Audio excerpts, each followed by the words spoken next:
حضرت ابو ہریرہ رضی اللہ عنہ بیان کرتے ہیں کہ نبی اکرم صلی اللہ علیہ وسلم نے فرمایا،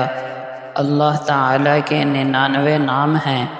جو انہیں یاد کر لے گا وہ جنت میں داخل ہوگا۔ فائدہ: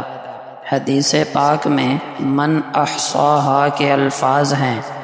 جس کا مطلب صرف یہ نہیں کہ ان اسماء کو زبانی یاد کر لے، بلکہ مطلب یہ ہے کہ ان کے معانی و مفہوم کو بھی اچھی طرح سمجھ لے اور اسی کے مطابق اپنا عقیدہ بھی رکھے، اور اس عقیدے کا اس کی عملی زندگی میں بھی اثر نظر آئے۔ مثلا اللہ کا ایک نام ہے رزاق، اس کو یاد بھی کرے،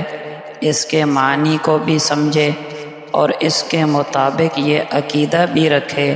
کہ رزق دینے والی ذات صرف اللہ جل شانہ کی ہے،